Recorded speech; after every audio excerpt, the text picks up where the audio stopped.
Pokud jste už někdy investovali do zlata, mohli jste zaslechnout termíny jako spread, spotové ceny a prémium. Tyto termíny hrají podstatnou roli při nákupu a výkupu nejen zlata, ale i ostatních investičních instrumentů, jako jsou akcie, kryptoměny, dluhopisy a tak dále.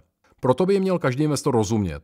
My si dnes tyto termíny vysvětlíme a názorně si ukážeme, jak je využít při výběru fyzického zlata či stříbra. Vítejte na našem kanále. Dnešní téma je zlato a spread.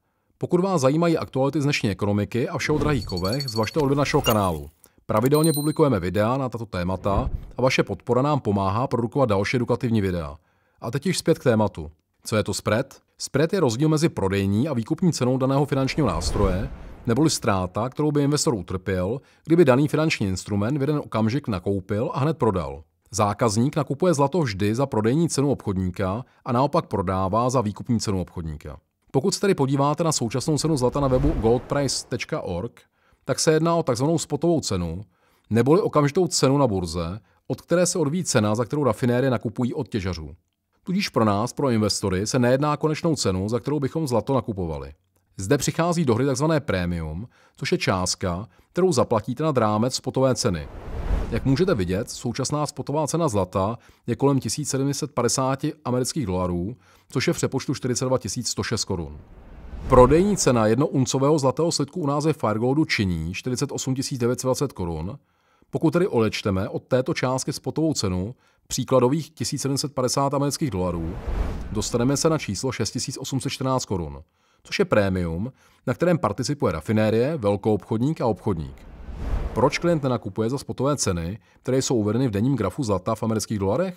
Než se k vám zlatý slitek vůbec dostane v ražené podobě, je třeba vynaložit dodatečné náklady na zpracování slitku, dopravu, skladování, pojištění, zdanění a finální marže obchodníka.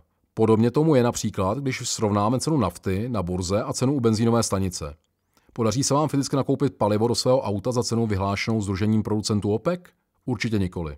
Prémium se u jednotlivých obchodníků liší podle jejich obchodní strategie a práce s maržemi.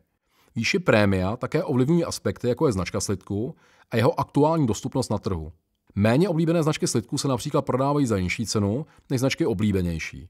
U čehož rozhodujícím faktorem mezi investory je převážně likvidita a bezpečnost z hlediska padělatelnosti daného slitku. Nicméně pozor, prémium není spread. Jak jsme si již řekli, spread je rozdíl mezi prodejní a výkupní cenou zlata. Ve vlastním zájmu investora je, aby byl spread co možná nejnižší. Mnoho investorů ale při nákupu sleduje pouze prodejní cenu a nikoliv již cenu výkupní. Klient pak může být při zpětném prodeji nepříjemně překvapen neatraktivní výkupní cenou. Na evropském trhu se mezi obchodníky s investičními kovy pohybuje spread od cca 8 až do 40%.